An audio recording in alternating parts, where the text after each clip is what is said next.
तो hello friends.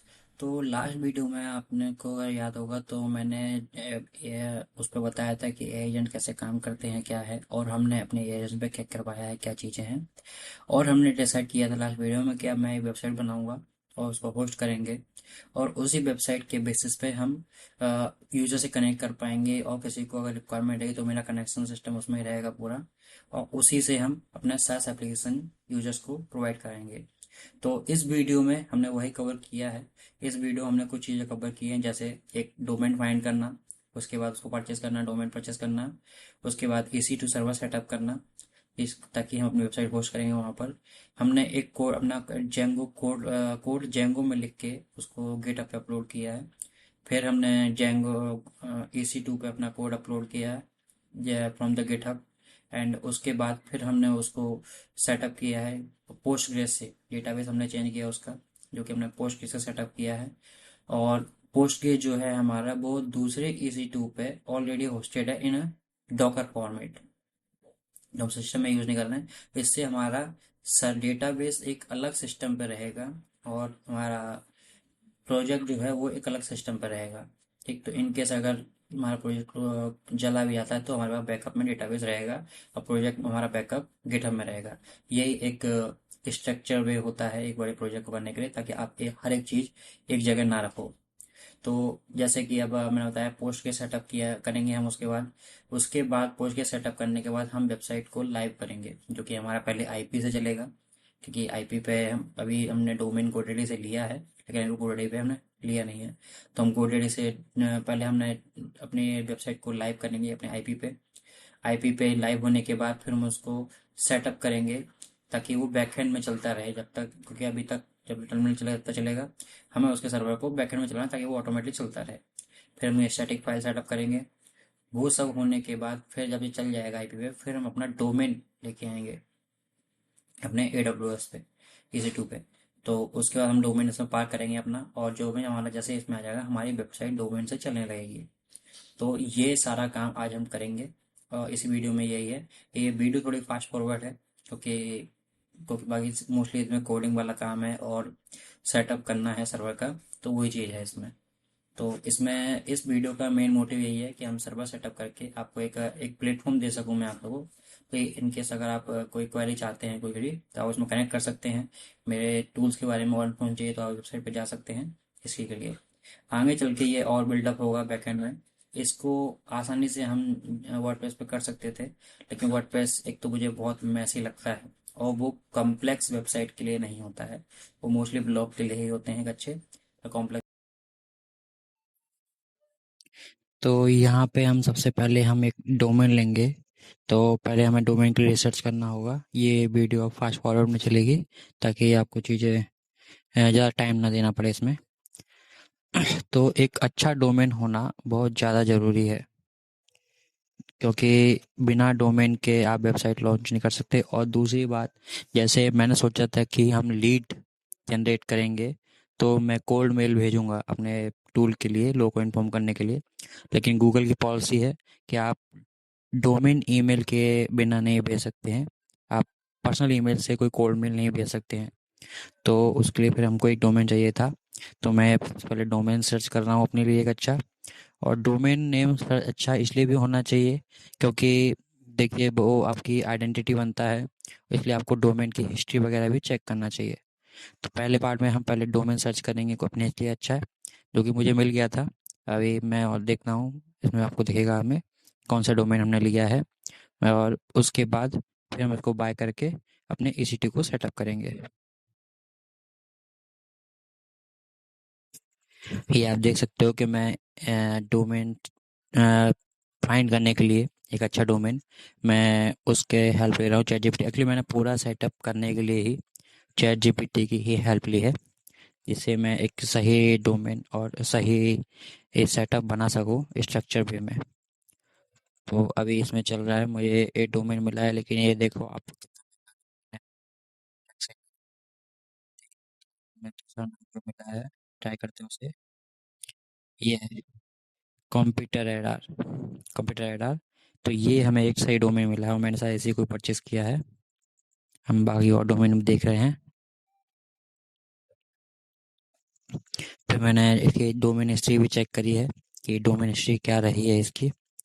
उसके हिसाब से हम फिर इसको अटैच कर पाएंगे। अगर डोमेन हिस्ट्री गलत रही होगी तो कोई मतलब नहीं है उस चीज़ का, क्योंकि अगर गलत डोमेन हिस्ट्री, वो पहले किसी और वेबसाइट के लिए डोमेन चला है तो उसके एसईओ उसी हिसाब से होगा। इसलिए हमें सही डोमेन लेना जरूरी है।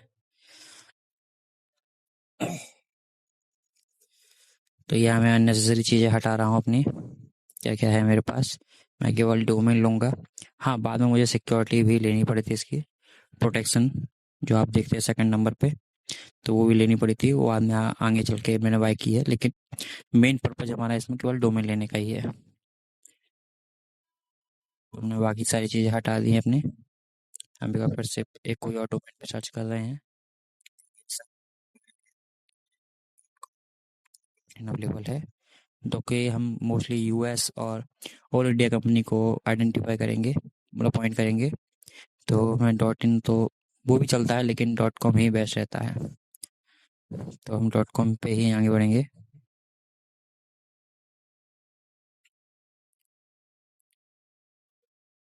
तो मेरा फाइनल डोमेन जो है वही है, computerradar.com। अब मैं इसको परचेज़ कर लेता हूँ।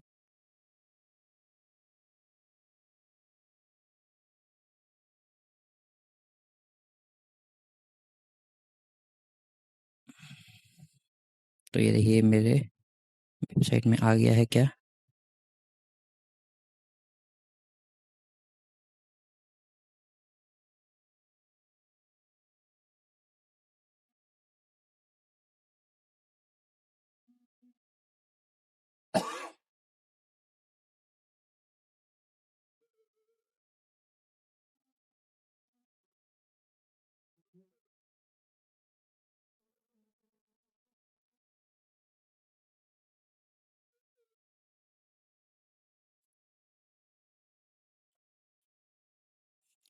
हाँ, वहाँ प्रॉब्लम शायद ये हुआ था, मैंने अपने अकाउंट से करना चाह रहा था, लेकिन मेरे अकाउंट में उतना सफिशिएंट बैलेंस नहीं था।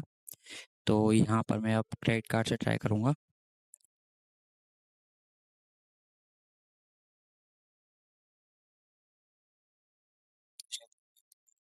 सक्सेस नहीं हो पाया था।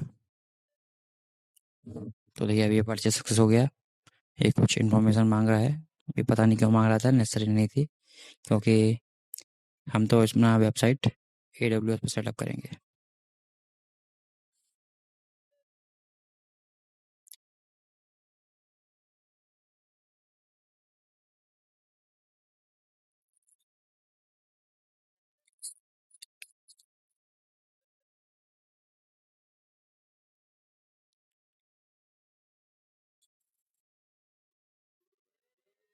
ये सब हमको ज़रूरत नहीं है। अपने DNS पे आए, हमारा डोमेन इसमें आ चुका है। और ये देखिए, ये हमें प्रोटेक्शन बाय करने के लिए बोल रहा है, तो हमको प्रोटेक्शन भी लेना पड़ा था।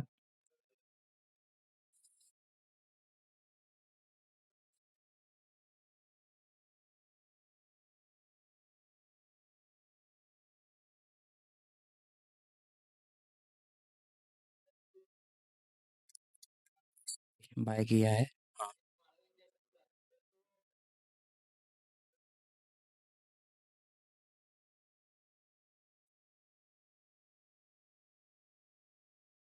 तो ये हमारे डोमेन को प्रोटेक्ट करेगा हैकर से। मुझे इसकी ज़रूरत लगती नहीं है, पर इसमें रिक्वायर्ड मंगा रहा है, मतलब रिक्वायर्ड तो नहीं है, पर मुझे नोटिफिकेशन दे रहा है तो मैंने इसको ले लिया है। हालांकि रिक्वायर्ड तो नहीं होता है। तो ये हमारा एक डोमेन परचेस काम डन हो गया है।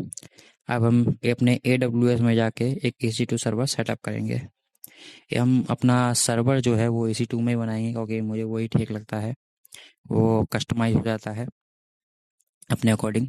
मेरा इसमें LSA अकाउंट है, तो मैं लॉगिन करूँगा और अपने EC2 पे जाके एक नया इंस्टेंस लॉन्च करेंगे। अभी मैं बेसिक इंस्टेंस एक्टिवेट करूँगा अपना विथ बेसिक सेटिंग्स।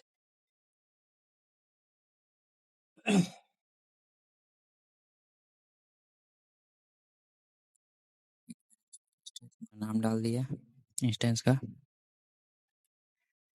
और इंस्टेंस ने लॉन्च कर दिया, रनिंग में आ गया है हमारा। तो ये देखिए अभी हमारा इंस्टेंस का टाइप T3 माइक्रो है। ये स्मॉल, मतलब सबसे बेसिक से थोड़ा एडवांस होता है, ठीक। तो अभी स्मॉल है, एक्चुअली माइक्रो भी होता है, फिर स्मॉल, फिर मीडियम, ऐसे होते हैं।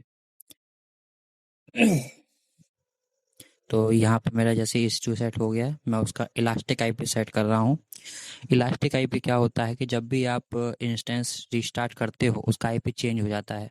तो आप अगर डोमेन पार्क करोगे इस पे, उस आईपी से, तो आपका अगर इंस्टेंस रिस्टार्ट हुआ तो आईपी चेंज हो गया तो डोमेन पॉइंट करना बंद कर देगा। इसलिए इलास्टिक आईपी दिया जाता है।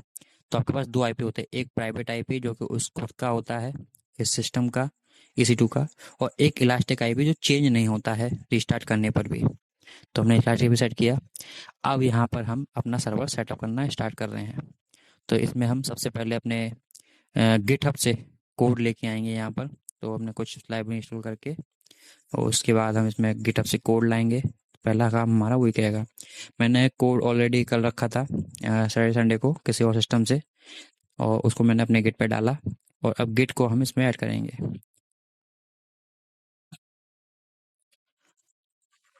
ये आप देख सकते हो, मैंने चैट जीपीटी की हेल्प से अपना पूरा सर्वर सेटअप किया है।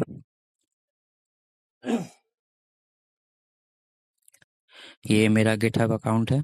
इसमें जो मेरी रिपोजिटरी है वो प्राइवेट रिपोजिटरी है। इसी में अपना कोड रखता हूँ। वर्जन कंट्रोल की सबसे बेस्ट चीज़ रहती है वो। तो यहाँ एक्सेस करने में मुझे थोड़ा इशू आया था क्योंकि मैंने पहली बार सेटअप किया इसका। तो वो की हमें उससे अटैच करना था अपना। तो उसके लिए मैंने धीरे आप देखोगे मैंने सेटअप किया है उसका, क्योंकि मुझे क्लोन करने में दिक्कत हो रही थी। मेरा पासवर्ड काम ही नहीं कर रहा था यहाँ पर।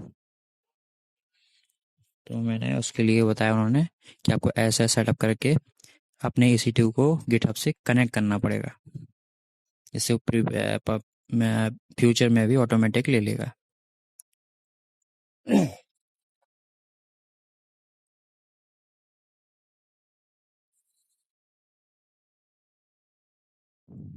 ये मैंने चैट जीपीटी से अपना क्वेश्चन पूछा है कि मेरा गिटहब काम नहीं कर रहा है। तो उन्होंने बताया कि आपको ऐसे ये ऐसे सेटअप करना पड़ेगा अपने में। तो इसको बस स्टेप बाय स्टेप करते जाओ और आपका पूरा काम हो जाता है। कभी कभी ये सही सोल्यूशन नहीं देता है, तो इसके लिए थोड़ा डिबगिंग करनी होती है, लेकिन मोस्टली टाइम पे ये काम कर जाते हैं। मैं चैट जीपीटी से का बहुत अच्छे तरीके से ऐसे ही यूज़ करता हूँ मैं। तो वही मेरा एक पॉइंट है कि आप देखिए कैसे हम यूज़ कर सकते हैं। अभी इसको सेटअप करने में थोड़ा लगता है टाइम, और बहुत चीज़ें करनी पड़ती हैं। लेकिन अगर ये नहीं होता तो हमें किसी पर्सन को ढूंढना पड़ता है जो इसका एक्सपर्ट है, और वो काफ़ी अमाउंट चार्ज करता है इसका। मैं जानता हूँ किसी को, तो वो चार्ज करते हैं, लेकिन हम चैट जीपीटी हेल्प से इसको खुद ही कर सकते हैं, अपना पैसा बचा सकते हैं। तो ये एक एआई का सही यूज़ है। तो ये उसने बताया कि आप सेटअप करोगे तो मैं आपकी ऐप सेटअप करूँगा इसमें अपनी।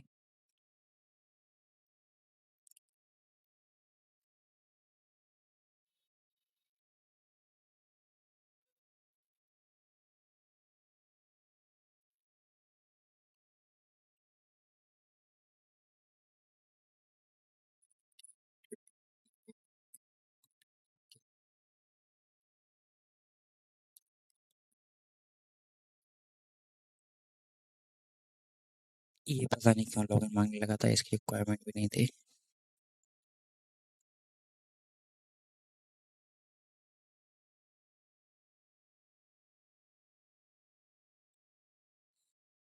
तो ये की सेटअप हुआ, मैंने अपनी की यहाँ पे डालूंगा, नाम वगैरह सब सेटअप, और ये कनेक्टेड हो जाएगा।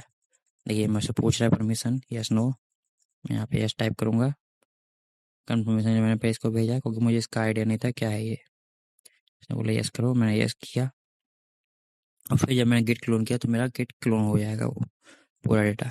उसके अंदर मेरे फुल डेटा आ चुके हैं। अब हम इसको सेटअप्स करेंगे। ठीक, हमें इम्पोर्टेंट लाइब्रेरी इंस्टॉल करनी है, इम्पोर्टेंट VNV सर्वर बनाने हैं। तो VNV हम इन्वायरमेंट वेरिएबल बनाएंगे, और उसके बाद रिक्वायर्ड डॉट टेक्स्ट की जो लाइब्रेरी हमारी है हमने लिए लोकल से, उसको इंस्टॉल करेंगे तो हमारी ऑल रिक्वायरमेंट लाइब्रेरी इंस्टॉल कर देगा। ये हमने इसको चलाया, और हम इसको चेक कर रहे हैं आईपी से।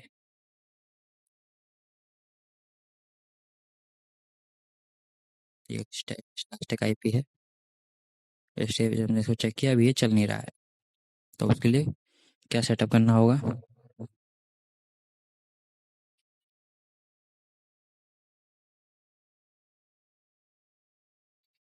देखिए अभी नहीं चल रहा है ये, तो ये भी शायद कुछ मिसिंग है। रूट प्रोटोकॉल मिसिंग है, हमने पोर्ट नंबर भी ऐड नहीं किया है सिक्योरिटी ग्रुप में। हम 8000 चला रहे हैं लेकिन 8000 हमने अभी ऐड नहीं किया, इसलिए वो चल नहीं रहा है। तो हमें अभी पहले सिक्योरिटी ग्रुप पे जाके, सेम EC2 के सिक्योरिटी ग्रुप पे जाके हमको अपना पोर्ट ऐड करना पड़ेगा, तब वो चलेगा इस पोर्ट पे। तो जो भी हम पोर्ट यूज़ करते हैं उसको हमें सिक्योरिटी ग्रुप में ऐड करना होता है। तो ये अभी मैं इससे पूछ रहा हूँ, ये हम आए, इसने बताया सिक्योरिटी ग्रुप पे आप ये चीज़ ऐड करो। ये मैं आया, यहाँ पे मैं अपना सिक्योरिटी एक और ऐड किया, पोर्ट 8000 ऐड किया, यहाँ पे अपना ऐड करूँगा। ये सेटअप हुआ, मैं फिर से चलाऊँगा अपना सर्वर, और देखिए अब ये पॉइंट करना चालू कर दिया, लेकिन अभी होस्ट नेम नहीं मिल रहा है क्योंकि होस्ट लिस्ट अलाउ नहीं है ये वाला IP। तो मुझे अपना base.py सेटिंग्स जो है उसमें अलाउ होस्ट में ये डेटा डालना होगा जिससे उसको ऐड करने लगे। तो मैं इसके अपने सेटिंग्स में गया, मैं अलाउ होस्ट यहाँ पे देखा, ये देख खाली है, ये मैंने ऐड किया है इसमें, और मैं फिर से रन करूँगा इसको और ये उस पर अब चलने लगेगा। अभी भी नहीं चला है शायद, दूसरा, हाँ, इसमें देखिए 3 तरीके से मैंने डिवाइड किया है setting.py को अपने। तो मेरी setting.py जो है base.py, production.py और development.py, तो ये 3 हैं। तो अभी ये शायद डेवलपर को पॉइंट कर रहा है, तो मेरे को वहाँ चेंज करना पड़ेगा। तो वहाँ चेंज करूँगा क्योंकि अभी उसको ओवरराइड कर दे रहा है डेवलपमेंट या प्रोडक्शन में। तो तीनों में मुझे अलाउ होस्ट करना पड़ेगा। ये तीनों की डिफरेंट डिफरेंट सेटिंग रखने से आपका चीज़ें अलग अलग रहती हैं, और ये एक स्ट्रक्चर वे भी है, आप 3 सेटिंग्स रख सकते हैं उसमें। तो ये यहाँ पे मैंने अलाउ किया इसको, फिर से रन सर्वर करूँगा मैं, और मैं इसको चलाता हूँ। देखिए मेरी वेबसाइट चल गई है, लेकिन ये IP के साथ पोर्ट पे चल रही है अभी। तो हम इसको अब IP पे लेके आएंगे, पोर्ट से हटा के अभी हम इसको IP पे लेके आएंगे, IP पे चलाएंगे इसको।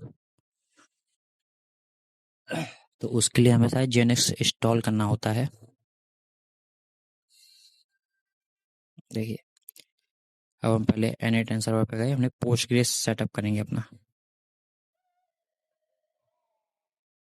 क्योंकि हमारा पोस्टग्रेस क्या है कि हमारा पोस्टग्रेस डेटाबेस जो है वो दूसरे सर्वर पे है, मतलब दूसरे EC2 पे है, और हमारा जो कोड है वो हम दूसरे EC2 पे रख रहे हैं, तो हमें उनको कम्युनिकेट कराना पड़ेगा सही से। तो इसलिए पहले हम वहाँ पे जाके अपना पोस्टमैन सेटअप करते हैं, पोस्टग्रेस, नॉट पोस्टमैन, पोस्टग्रेस। तो पोस्टग्रेस सेटअप करेंगे, और जैसे वो सेटअप हो जाएगा फिर उसका कनेक्शन हम इसमें करेंगे, तो हमारा डेटाबेस पोस्टग्रेस में दिखने लगेगा, क्योंकि हम सर्वर पे एसक्यूएलाइट यूज़ नहीं करेंगे। बड़े प्रोजेक्ट के लिए एसक्यूएलाइट यूज़ नहीं करना चाहिए, वो छोटा डेटाबेस है काफ़ी।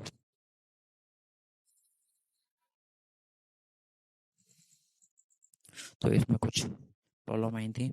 ये एक्चुअली हुआ ये था मेरे सर्वर पे EC2 में, जो पोस्टग्रेस मेरा इंस्टॉल है वो एक डॉकर इमेज इंस्टॉल है, मैं डॉकर इमेज में चला रहा हूँ, लेकिन वो इसको आइडेंटिफाई कर रहा है कि आपके सिस्टम में पोस्टग्रेस नहीं है।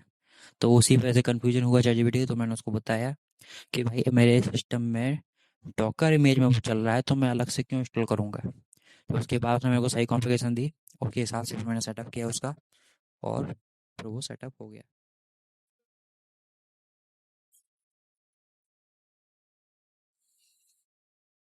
तो देखिए अभी हम सर्वर ऐड कर रहे हैं।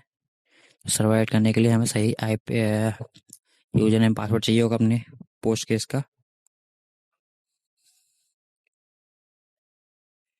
देखिए अभी तो मुझे एरर दे रहा है ये, क्योंकि यहाँ पे क्या हुआ था, मेरा पासवर्ड गलत हो गया था।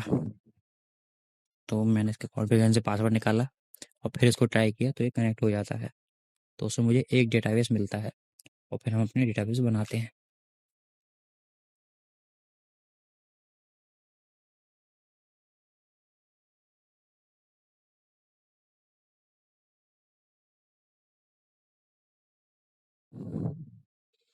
तो यहाँ पे मैंने उसको बताया कि भाई मेरे पास पोस्ट केस चल रहा है ऑलरेडी उसमें, तो मैं अलग से क्यों बनाऊंगा।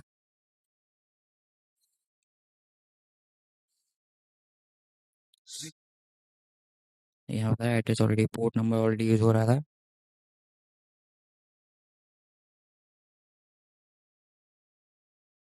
ये बता रहा है कि आप ऐसे फिक्स कर सकते हो इसको, लेकिन देखिए चैट जीपीटी आपकी हेल्प करता है, काफ़ी हेल्प करता है, लेकिन आपको भी आइडिया रहना चाहिए कि एक्चुअली करना क्या है। ठीक, अब मैं उसके पॉइंट से करता जाता, तो क्या करता है वो, मेरा एक और पोस्ट इंस्टॉल करवा देता है इजी टू में।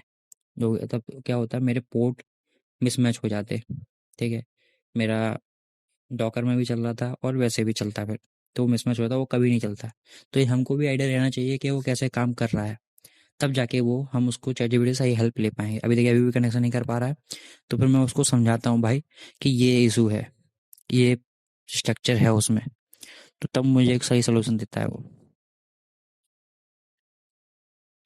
देखिए यहाँ पे अब मैंने उनको लिखा कि हमारे पास पहले से ही है, और हम फाइल की इन्फॉर्मेशन निकाल लेंगे, मेरे को इसके कनेक्ट जो आईडी पासवर्ड चाहिए थे, जो मैं शायद भूल गया था, तो मैंने निकाले वो।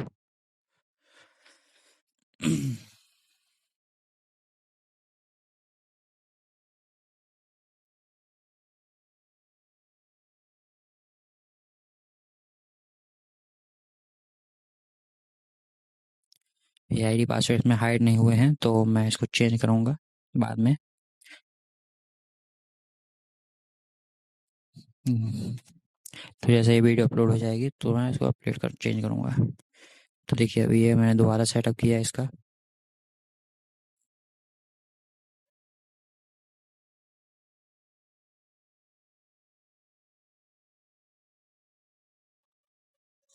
तो ये देखिए मैं फिर से चलाता हूँ इसको, और देखिए अब ये कनेक्ट हो गया।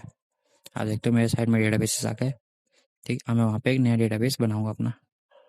तो जो मेरे पोस्ट डॉकर में, सॉरी, जेंगो में हमने डेटाबेस सेटिंग दी है, उसी डेटाबेस का नेम लेके हम एक और डेटाबेस बना देंगे उसमें, तो ये उससे कनेक्ट हो जाएगा। यहाँ पे भी मैं इंफॉर्मेशन चेंज करूँगा।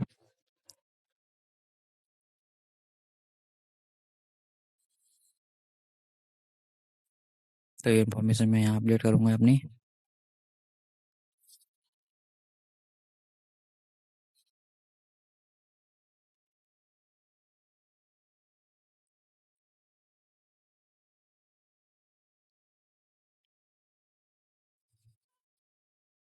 और देखिए यहाँ हमने एक कमांड चलाई सेटअप चेंज करने के बाद, तो ये क्या पोस्ट केस में हमारा डेटाबेस क्रिएट करेगा।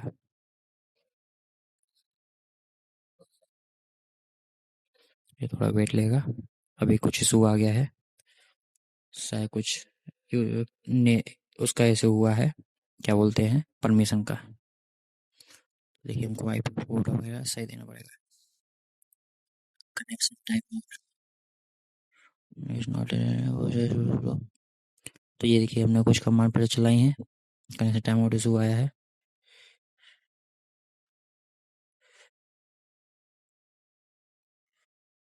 ये मैंने उसको आइडेंटिफाई करने के लिए कहा, वो मेरे दो EC2 है, तो मुझे बताओ कि कौन सा EC2 है, मुझे कौन सी कमांड चलानी है, क्योंकि ऐसा मुझे कन्फ्यूजन हो रहा था।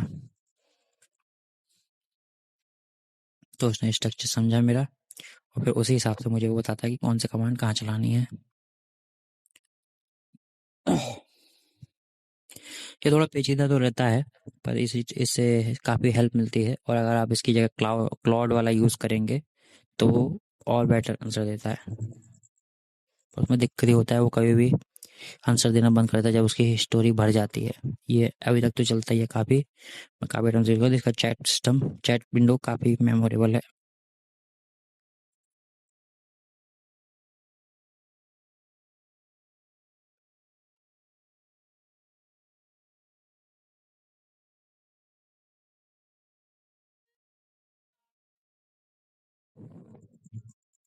तो यहाँ पे हम अपना एक और पोर्ट ऐड कर रहे हैं, पोस्ट एसक्यूएल, इस वजह से वो नहीं चल पा रहा था।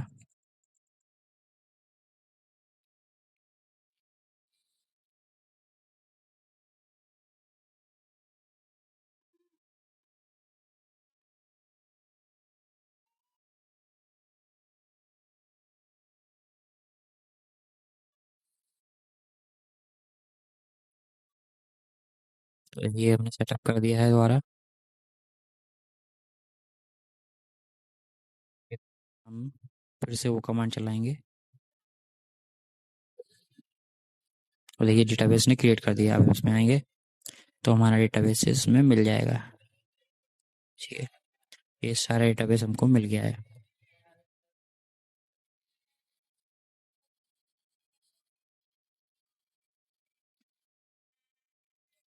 तो हमारा डेटाबेस पोस्टग्रेस भी सेटअप हो चुका है। नेक्स्ट स्टेप रहेगा हमारा इसको आईपी पे चलाने का, क्योंकि अभी पोर्ट से चल रहा है तो हम उसको आईपी पे चलाना है अभी। तो उसके लिए हमें जेनेक्स कुछ इंस्टॉल करना होता है, जिससे ये इसको पोर्ट से हटा के आईपी पे पॉइंट आउट करेगा। तो ये देखिए कुछ प्रॉब्लम हुआ था और ये काफ़ी टाइम ले रहा था रिफ्रेश होने में।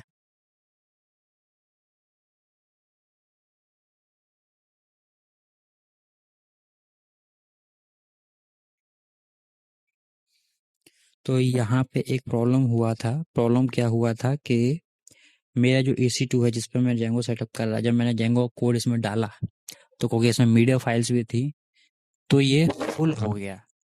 तो इसमें मेमोरी का इशू आने लगा, इसलिए वो हिट ही नहीं कर रहा उसको।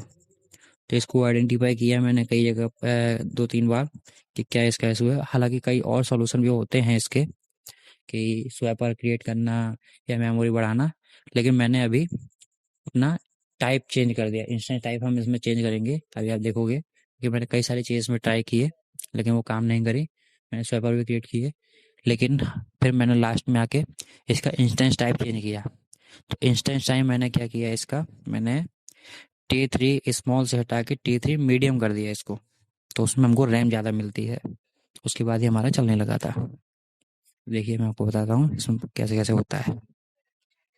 तो मैं इस पे गया, मैंने अपना इंस्टेंस स्टॉप किया, फिर मैं अपने इंस्टेंस पे गया, इस बॉक्स पे ये दिखा नहीं रहा है। रिफ्रेश, और मैं अपने यहाँ पे इंस्टेंस चेंज करूँगा। देखिए अब मेरा मीडियम हो गया T3 डॉट मीडियम इंस्टेंस हो गया मेरा। तो इससे मेरी मेमोरी बढ़ जाएगी। अब मैं उसको दोबारा चलाऊँगा तो वो चल जाएगा।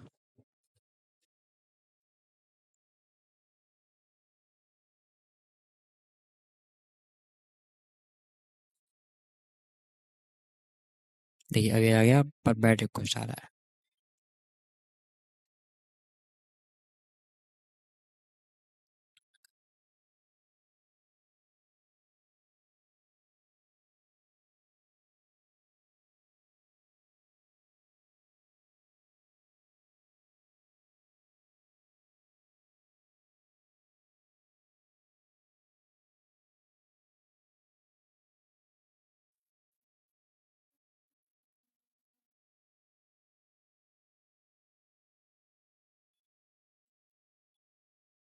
देखिए अभी मुझे बैट रिक्वेस्ट आ रहा है, तो बता रहा है आप कॉन्फ़िगरेशन चेंज करो अपनी। तो हमने कॉन्फ़िगरेशन चेंज करी बराबर इसमें, यहाँ पे हमें ये सेट करना था अपना। तो अभी देखिए अभी हमारा डेटा आ गया है, साइड आ गई है आईपी पे, लेकिन क्या बोलते हैं CSS इमेजेस लोड नहीं हो रही है। इसका एक इशू हुआ था, आप लोगों को मैं गाइड कर देता हूँ क्योंकि मैंने इसको आइडेंटिफाई किया है। कभी कभी परमिशन नहीं रहती तो हमें रूट फोल्डर से परमिशन देनी होती है। तो जैसे मेरा प्रोजेक्ट जो क्रिएट किया था वो आप देख सकते हो लोकेशन उसकी, तो उस पूरे लोकेशन की परमिशन देनी पड़ती है, होम यूबंटू प्रोजेक्ट और जो भी आपका फोल्डर है या जेनेक्स को, क्योंकि कभी उसको रीड नहीं कर पाता है, उसी वजह से ऐसा हुआ था। मैंने उसी वजह से मेरा ये फाइल रीड नहीं हो रहा था और मैं फ्रस्ट्रेट हो गया था इसी वजह से।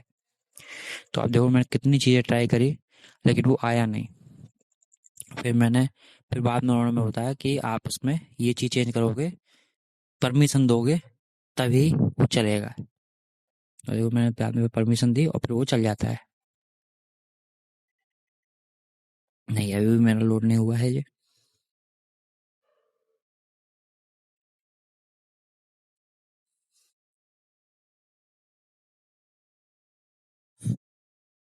नहीं ये कितनी लोकेशन चेक किया कि आप लोकेशन चेक करिए, आप फाइल्स चेक किए, काफ़ी कुछ अपने चेक किया, सब कुछ सही था हमारा।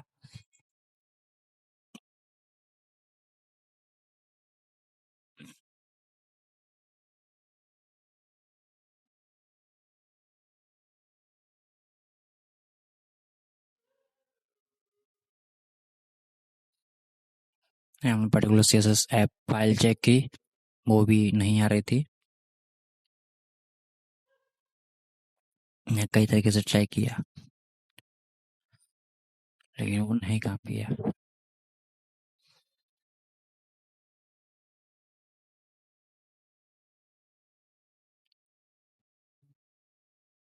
एक कहाँ पे कुछ चीज़ें बता रहा था,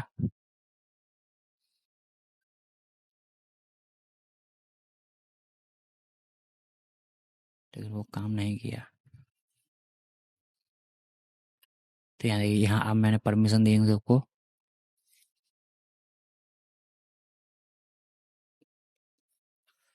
परमिशन जब मैं दूंगा तब ये चलना चालू हो जाती है। तो देखिए ये वेबसाइट चल गई है परमिशन के बाद। चीज़ें अब आईपी से तो वेबसाइट लोड होने लगी है। अब हमको डोमेन पार करना है उस पे। तो हमने GoDaddy पे अपने डोमेन पे एड रिकॉर्ड सेटअप किए।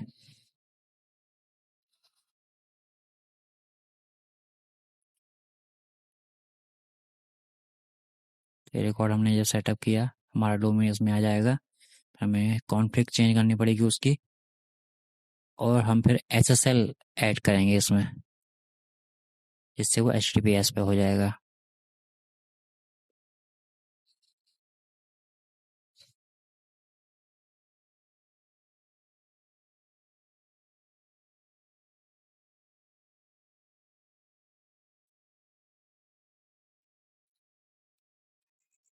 यहाँ सर्टिफिकेट तो जनरेट हुआ, लेकिन वो अटैच नहीं हुआ क्योंकि वो अपडेट नहीं हुआ था वहाँ पे कॉन्फ़िग फाइल में। तो हम पहले कॉन्फ़िग फाइल में अपडेट करेंगे उसका, अपने डोमेन नेम को।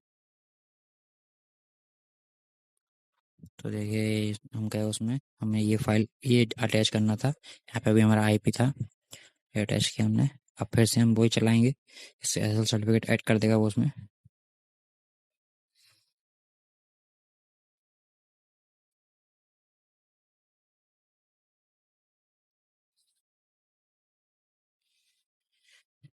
और ये सब होने के बाद,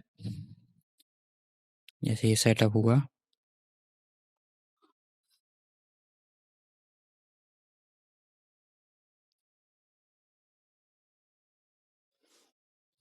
फिर हमने अपना एक सुपर यूजर क्रिएट किया, और अब हम इसको चलाएंगे तो ये डोमेन से चलेगा।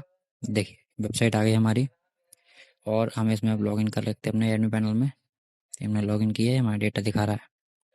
ठीक, हम प्राइवेट विंडो में आके हम चेक करेंगे, ये आ गया।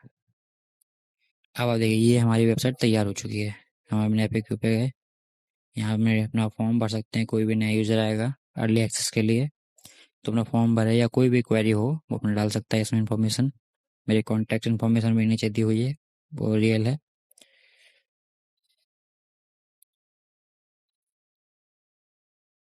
ये हमने सबमिट किया तो ये डेटा हमको आ गया।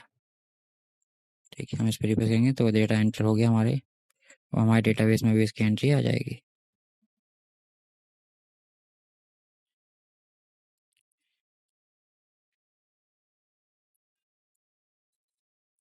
तो ये देखा आपने, हमारा डेटाबेस सेटअप काम कर रहा है पूरा।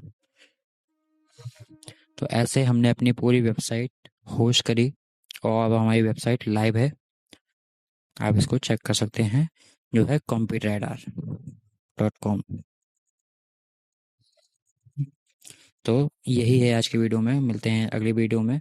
अगली वीडियो में हम या तो कुछ नया वर्क लाएंगे जो कि मैं आपको इन्फॉर्मेशन दूंगा, या फिर हम इसको अच्छा और इन्हांस करेंगे। Thank you.